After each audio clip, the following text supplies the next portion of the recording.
Welcome to your weekly UAS news update. This is the week of November 30th, 2020. And this week we're going to do something a little bit different. Something happened last week, and this was kind of a big deal. And it was such a big deal that I'm going to spend the entire episode talking about this. There was a YouTuber that was fined over $180,000 by the FAA for flying his drone, and we'll talk about how he was flying his drone. But this got a lot of people talking. As a matter of fact, this is probably one of the biggest story that I have seen since I've been doing the news updates in terms of the comments and in terms of the reaction from our students, from our followers. So I decided that I was going to go and help educate with what happened and what is going on. So let's get to it. All right, so before I get into kind of the details of the educational part of this news update, I want to talk about actually what happened. So last week, an article came up, and so far I've actually only seen it on one source. And in the article, there was a claim that a YouTuber based in Philly was fined $182,000 for flying his drone. It looks like that back in November, he received 123 citations or infraction letters, notices from the FAA worth $1,500 each. And the violation ranged from a variety of different things, but they were for videos that were posted on his YouTube page from December 2019 to August of 2020. The interesting part was the reason why he was being cited, and I'll get back to the details of this in a second. Flying over 100 feet, reckless flying, flying in the rain, in the fog, or in strong winds. And the big discussion online has been he's considering himself a recreational pilot, and the FAA is going after him under Part 107. So this brings up a lot of questions, and this brings up a lot of questions from you guys, and I wanted to go ahead and start talking about the difference between Part 107 and recreational flying. And there's a lot of confusion about this, and this is nothing new. This is not really due to this video.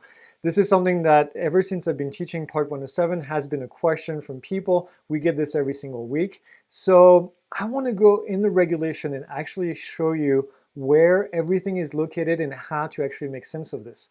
Now, here's what I'm going to tell you. I'm going to tell you that Part 107 is the regulation that governs every single flight out there. Now, you're going to look at me and be like, that's not right. It is right. If you're flying your drone, you're going to be flying your drone under Part 107. Unless, and there's an unless, there's an exception. There's an exception for people that are flying under recreational purposes. They are flying for fun.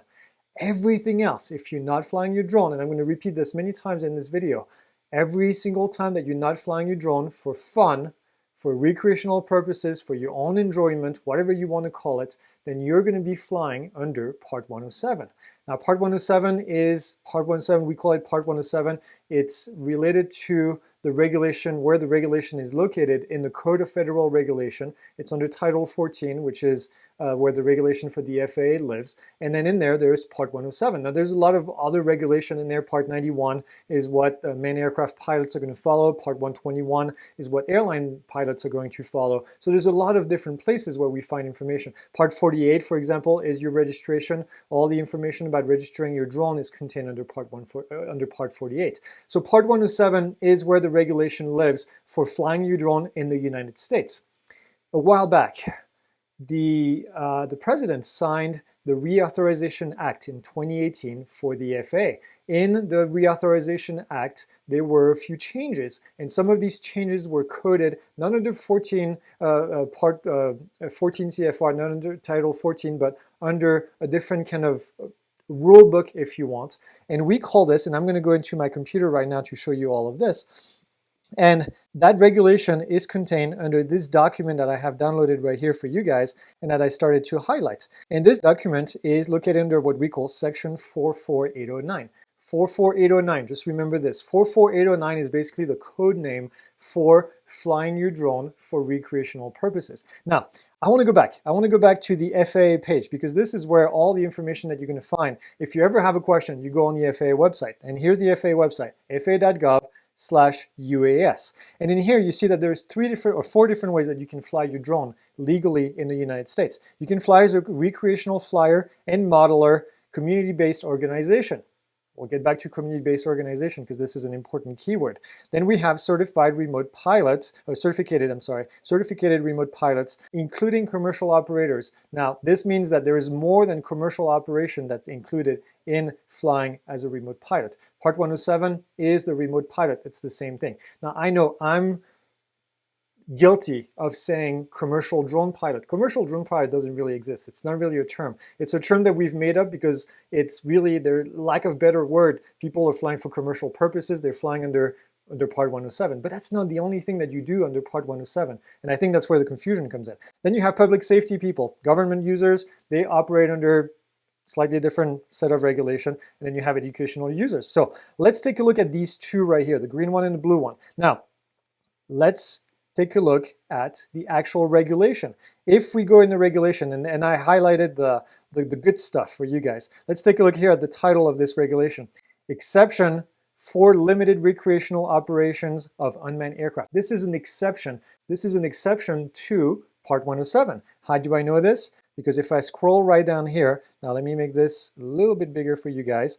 It says, background, operators of a small unmanned aircraft, also referred to as drone, for recreational purposes must follow the rules in 14 CFR Part 107. That's exactly what I told you in the introduction. I said, if you're going to be flying your drone in the United States, you are flying under Part 107. Except, let's take a look right here. It says, for FAA certification and operating authority, unless they follow the conditions of the exception for limited recreational operations for unmanned aircraft, which is what is in this regulation. So, recap, I know I've said it several times already, but I want this to be clear for everyone. You are operating under Part 107 unless you meet the requirements that are in 44809, which is this regulation right here. And there's 8 things. It says it right here. Section 44809 provides 8 conditions that must be satisfied to use the exception for recreational small unmanned aircraft. If you meet all 8 of these requirements, then you can use the exception. Then you can fly as what people call, sometimes I call it too, flying as a hobbyist, flying as a recreational pilot, flying for fun. This is the only way that you can meet these requirements. If you don't, if you meet 7 of these, if you meet 6 of these, then automatically you are excluded from 44809, which means that now you are back to Part 107.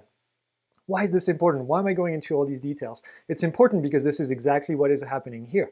You're asking, why is this person? And I've seen people asking, they're saying, well, he's got a YouTube channel, he's doing this for fun, he's educating people. Well, that's questionable, but he's putting this out there. And why is he being pursued under Part 107? And the reason is because he did not meet all these requirements in here. As soon as you don't meet all 8 of these requirements, then automatically you get back to Part 107. Okay, so far so good. So let's keep going because this is important. This is super important because I know a ton of you are following us and you are flying as a recreational pilot. You are not Part 107 certified. You are not a remote pilot, which means that you have to follow this regulation that's right here. First thing, number 1 of 8, it says the aircraft is flown strictly for recreational purposes. Now, here's a fine line right here. And I know there's been a lot of chatter this week, and I think it's starting to get a little bit more clear for people. What is recreational purposes? Some people said, I got a couple emails from our students that said, hey, I put my videos on YouTube. Does that mean that I have to have a Part 107 certificate? And the answer is, it depends. It depends on the intent of the flight. Now, before I go any further, do not shoot the messenger, okay? Do not shoot the messenger. I'm telling you this information. This is coming from the FAA. If you got to yell at anyone, yell at the FAA, not at me. I don't make the rules, okay? So, do you need to have a Part 107 if you're putting your videos on YouTube? It all depends, or on Facebook, or on whatever it is. It all depends on the intent of the flight. If you say, hey, I'm going to get my drone and then I'm going to go fly out there and I'm going to get footage of the mountains that are behind my house, fine. This to me is a pure recreational flight. Now I know what you're saying. You're saying, how does the FAA know? They don't have mind readers, right? They don't. They don't know that you're doing this kind of stuff. They don't know what goes on in your brain. But patterns, if you keep doing the same thing. This person had a channel that was monetized. Now, monetize is not really part of the answer here. It doesn't matter if you make money or if you don't make money. But this person went online, flew his drone for the purpose of putting these videos online, which the FAA looks at and says, this is not flying for fun. This is flying for anything else. Now you're no longer qualified under this first bullet right here of 44809, which means that now you are flying under Part 107. So the FAA now is going after this person that did a whole bunch of things wrong, apparently, allegedly, and now they're sending him notices that says you broke Part 107 regulation. And he's saying, I didn't because I wasn't flying under Part 107, but he was. So it's a very fine line. It's a super fine line. It's a gray area if you want to call it this way, but think about it this way. When you go out and you fly your drone, what is the intent of the flight? And again, I know some of you are saying, well, how does the FAA know the intent of the flight? If you don't do anything stupid, I can almost guarantee you that nothing is going to happen to you, okay? If you don't do anything stupid, if you don't fly over 400 feet, if you don't fly near aircraft, if you don't fly in the fog, if you don't fly near airports, if you don't fly in controlled airspace without authorization, the FAA is never going to look at your footage and question it. If you start doing things that are illegal, then there's going to be a ton of questions, okay? Let's keep going. This was item number 1. You have to fly for recreational purposes, and the FAA has argued over time that a lot of people that are flying under the exemption actually do not meet that first requirement right here because they are actually flying for any other reason. As soon as you decide that you're going to put your footage on there, or you create footage to put on your social media, on your YouTube, on your Facebook, then it's no longer flying for recreational purposes. Now you have an intent, now you have a purpose for that footage, which is not what this qualifies for right here. So keep that in mind. That's one of the bullet point right here. Second one is, this is also a big bullet point right here. It says the aircraft is operated in accordance with or within the programming of a community-based organization sets of guidelines, of safety guidelines that are developed in coordination with the FAA. Now, let's break for a second. CBO, community-based organization, what is this? This is the AMA. This is the place where you can go and fly your drone or fly your fixed-wing aircraft that has been there for years and years and decades, actually, probably way far before I was born. And these people have been flying out there and flying safely. And the FAA is recognizing that these places have set a set of guidelines that, if followed, will create a safe flight. Now, this rule right here, number 2, is one of the rules that the FAA has not entirely put in place. If you read the paragraph, and I'm not going to read you all the paragraph, but they're basically saying that they're still talking to CBOs to set standards, to recognize who is going to be a CBO, so the AMA and whoever else. They're creating standards that they can go after the AMA. But also what it says in here, it says, accordingly, to facilitate continued recreational unmanned aircraft operation during the implementation process, that's during their talk with the FAA. The FAA finds that operations conducted in accordance with existing safety guidelines of air modeling organizations satisfy this condition, provided these guidelines do not conflict with 44809.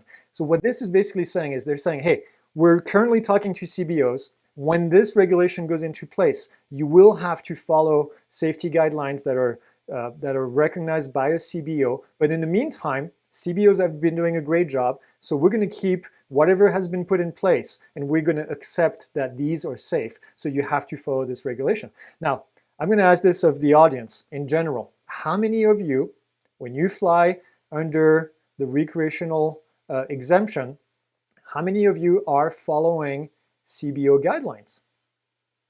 I'm going to pause for a second, and I'm going to let you scratch your head and think, I have no idea. And you probably have no idea what CBO guidelines are unless you've been doing this for a long time and you're flying at an AMA field.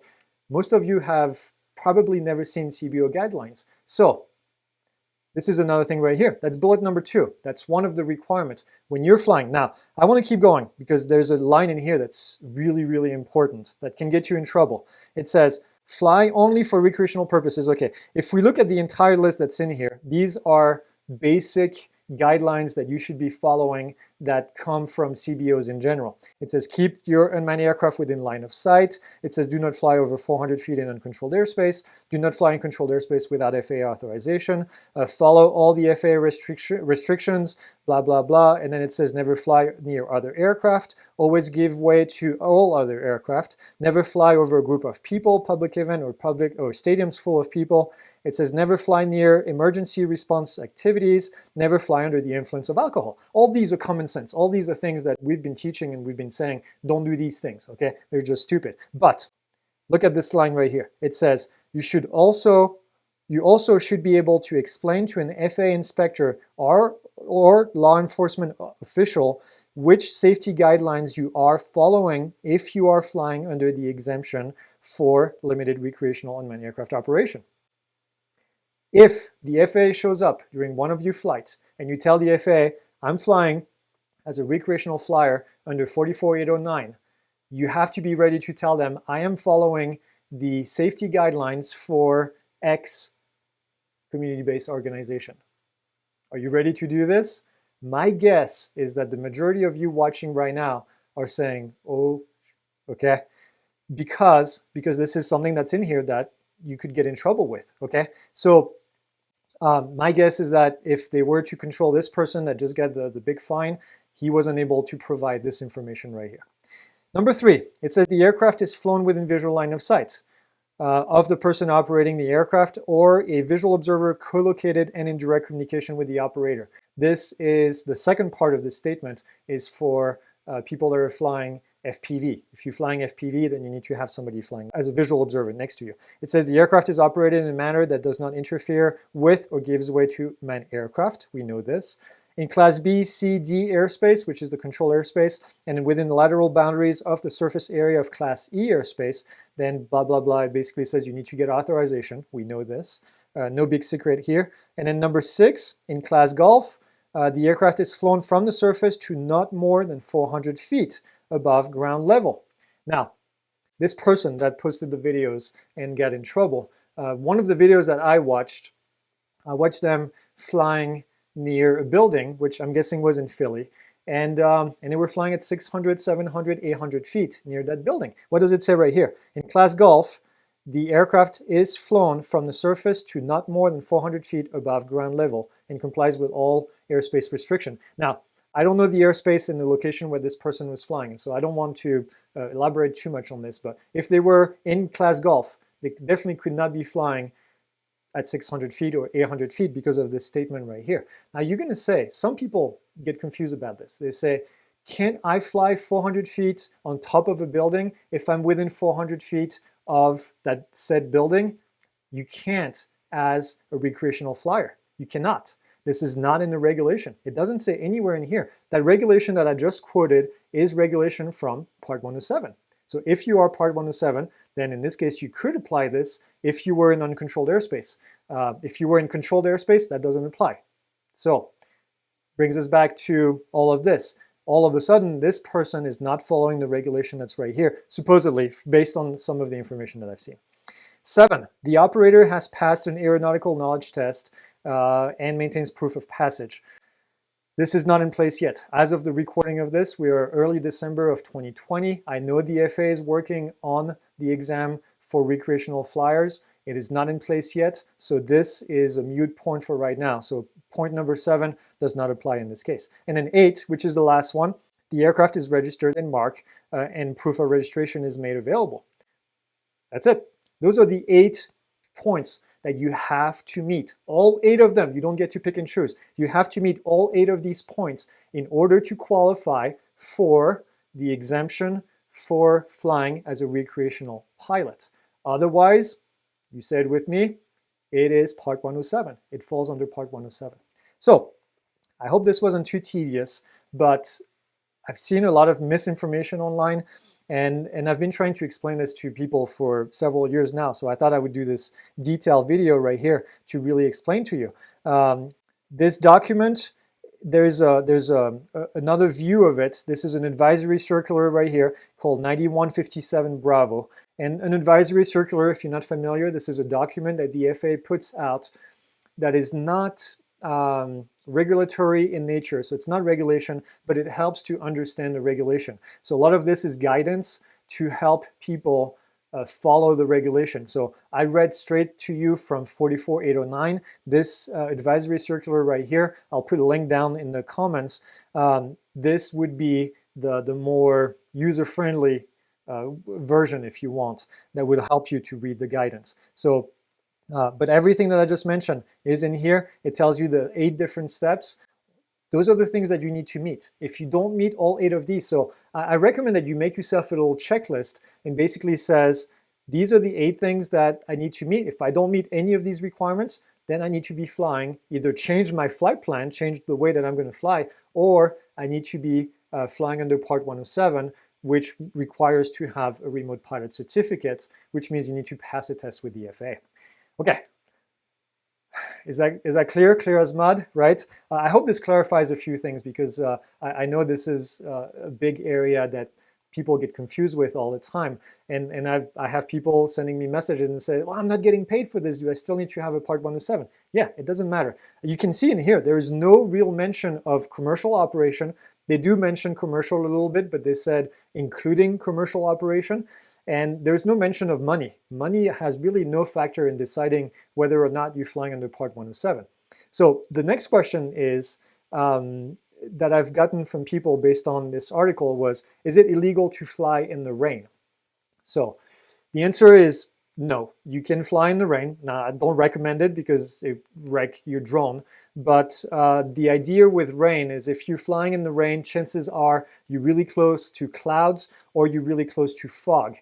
Now, that portion, clouds and fog, there is regulation in Part 107 that says you have to stay away from clouds. You have to be 500 feet below clouds and 2,000 feet horizontally away from clouds. Now, because this person was flying under Part 107, whether he agrees to it or not, and whether you agree to it or not, it is a fact.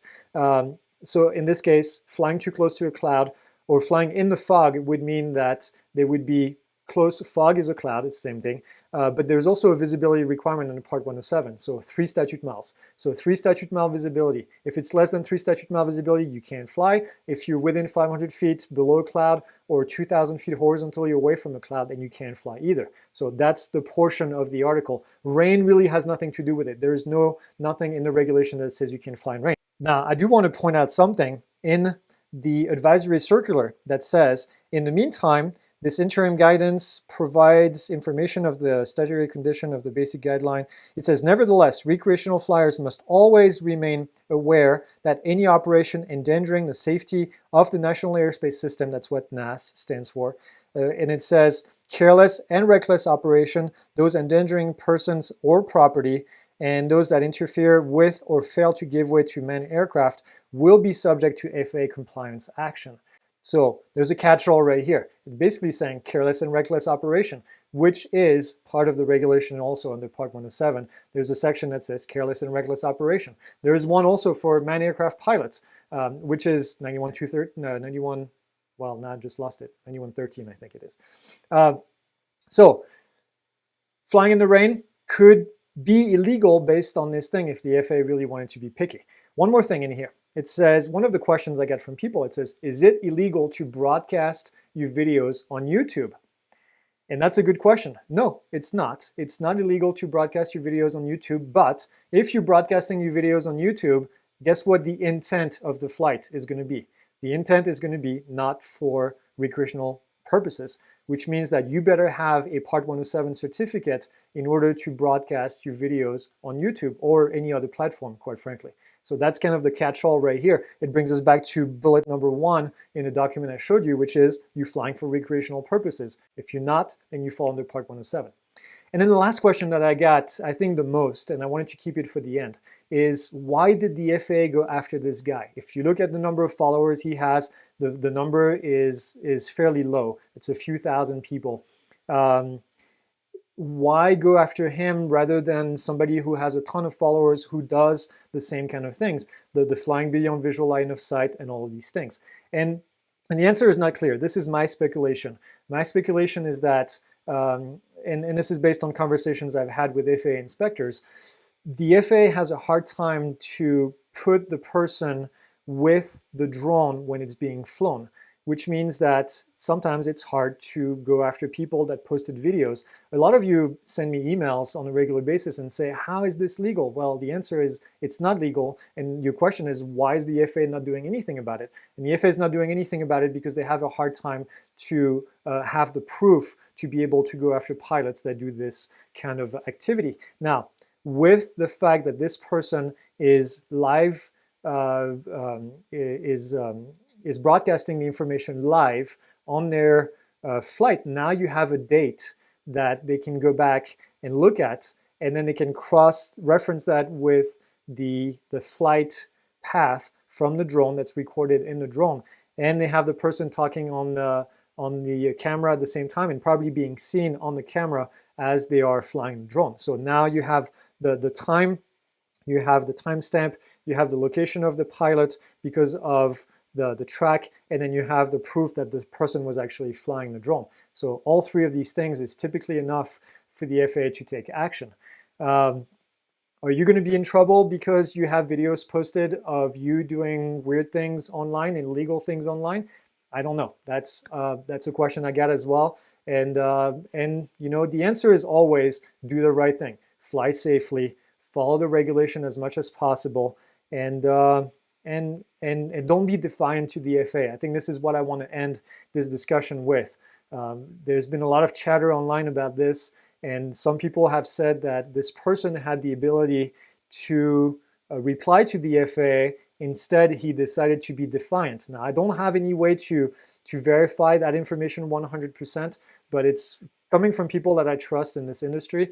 And this is something that we've seen in the past. If you remember, there was a person that I talked about a couple months ago, probably even a year ago now, time flies by, that was caught in Vegas. And he was flying his drone, took off from the strip, which is illegal. The drone lost connection and then kept going and then landed at the airport. And then the FAA recovered the drone, was able to find the registration number, was able to find who did it. They sent a bunch of letters. The person ignored the letters from the FAA and then got fined. So it was over $100,000 if I remember correctly. So the FAA doesn't really go through this kind of action unless you are very uncooperative or you did something really, really bad that resulted in injury or damage or something that's just over the top, okay? Now, I don't think that there was any kind of damage or any kind of injury in this case, not that I have seen, at least from the article, but the FAA figured that this was probably bad enough that they needed to take action. And my guess was there was no reply from this person or not being very cooperative with the FAA. I want to add one more thing before we go. I know I'm critical of the FAA, and I know a lot of you are critical of the FAA, and I know they're not always seen as our friend, but I will say this. The FAA, several years ago, has adopted an educational approach. In the past, they would fine. They were pretty heavy-handed. And this was way before drones, by the way. And this is when I was in charge of flight schools and we were flying airplanes. They were a lot less educational and a lot more heavy-handed, and they would apply fines. And then they changed their philosophy and they became more educators and trying to help people. And I can tell you, I've talked to a lot of FAA inspectors and some of them for extended period of time. And their goal is not to fine people. Their goal, and I know this may sound one-sided, but their goal is to make sure that we fly safely in the national airspace system. This is their motto. This is their reason for existence. And most of the time, from what I've seen, they will work with you. They will slap you on the hand and they say, don't do this again. And then if you do it again, then quite frankly, they have nothing else to do but to go after and fine you. If you fly in the wrong place, they're going to assume most of the time that you did this not on purpose, unless they have a way to prove that you did. And then if you do it again, then all of a sudden you're not listening. So now they have to take action. So I wanted to add this in here because I don't want this to turn into a fight against the FAA. They have a job to do, and sometimes it's not an easy job. But I can tell you, based on my experience, that they will try to help first before fining. So That's all I'm going to say. I know there's going to be a lot of comments on this. If you have questions, things that are unclear about the difference between remote pilots, Part 107, and rec flyers, recreational flyers, please leave them in the comments. I'll do my best to answer. I'm not an attorney. I am a flight instructor. I am certified with the FAA. I've been doing this for a long time. I understand the regulation, and I think I have a really good grasp on this. So I'll help you as much as I can. And if I can't find the answer, I will go to the FAA and find it for you. And maybe do a follow-up video on this if there's a lot of questions. So that's all I got. Have a great weekend, and I will see you guys next week.